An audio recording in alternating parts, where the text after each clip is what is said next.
The dilemma is that most of us try to simply do disaster management,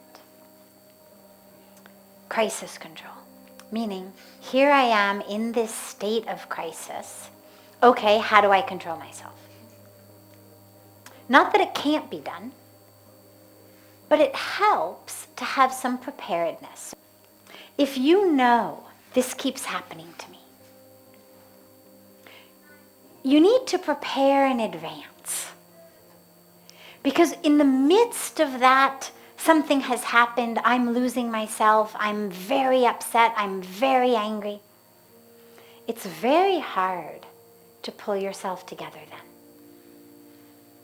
Like if the walls are coming down on your house, it's very difficult to remember where the flashlight is if you didn't plan this in advance.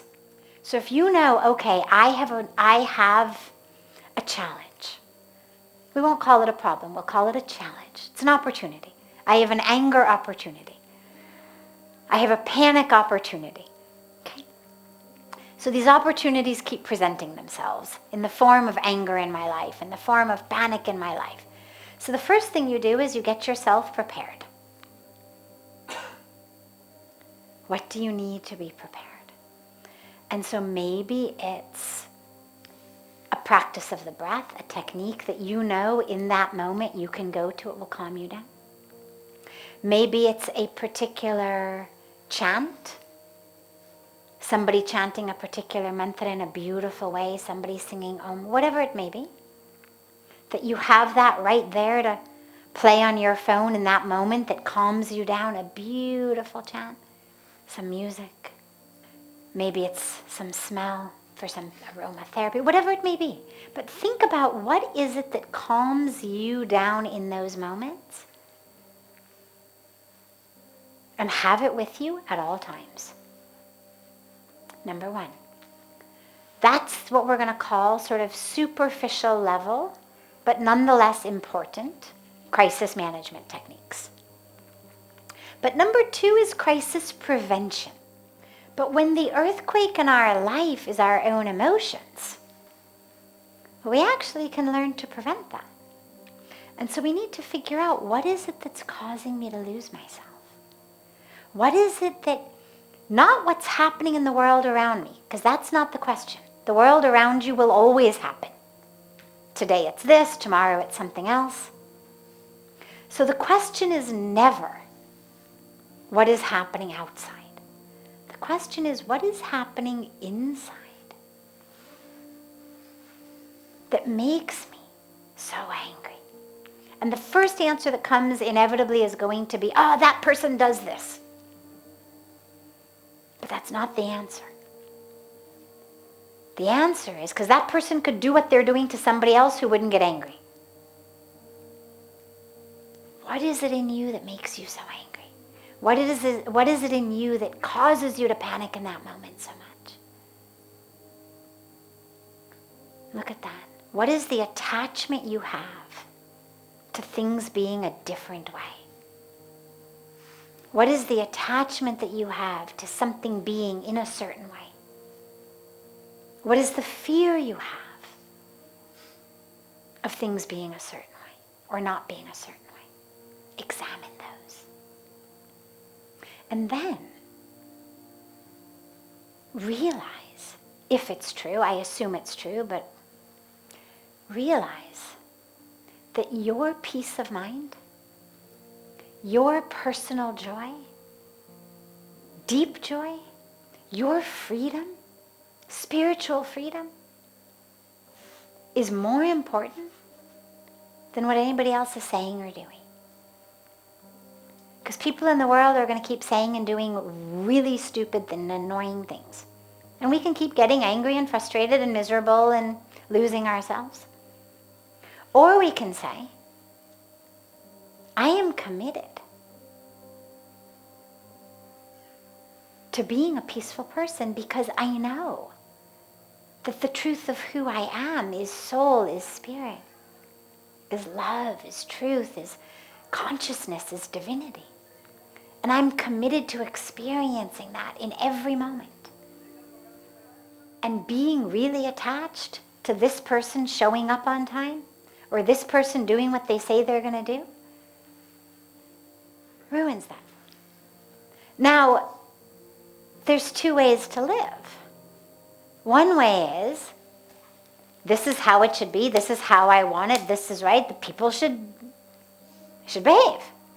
And you've got a soapbox to stand on, right? I mean, here I am on the side of truth, I'm on the side of integrity, I'm on the side of doing what you say. I'm not asking for anything unreasonable, I'm just asking for you to keep your word and have some sincerity and integrity and respect, right? All good things. But the reality of the situation is it's never going to happen. They're never going to show up on time. And so my only choice becomes to be frustrated and miserable, or to realize, okay, so they say 7 o'clock. It might be 7. It might be 9. It might be 10 the next morning. It might be never.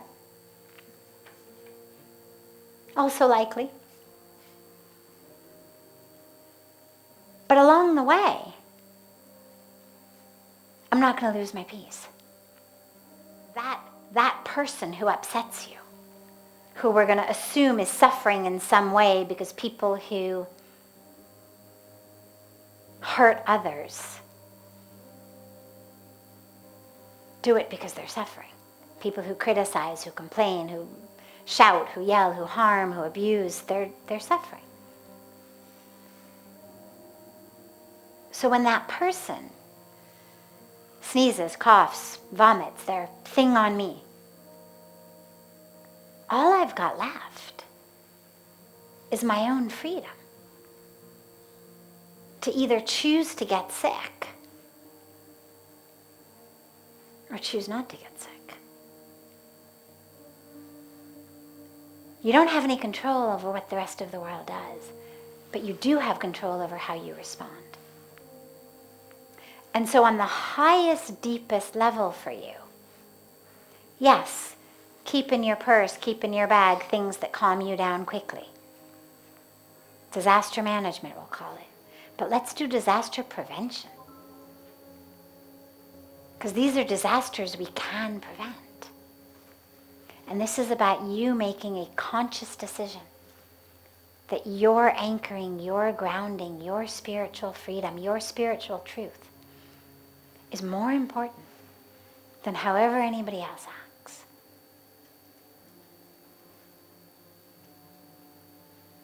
And that's very important. People will try to get a reaction from you.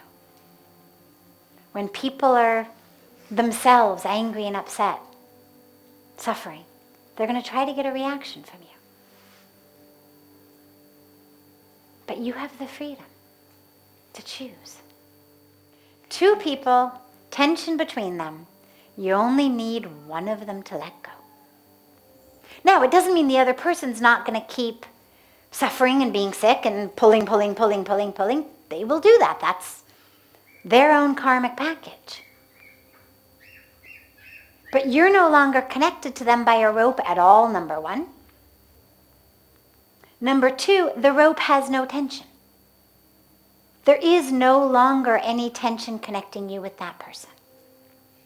They will either deal with their own karmic drama or they won't. That's up to them.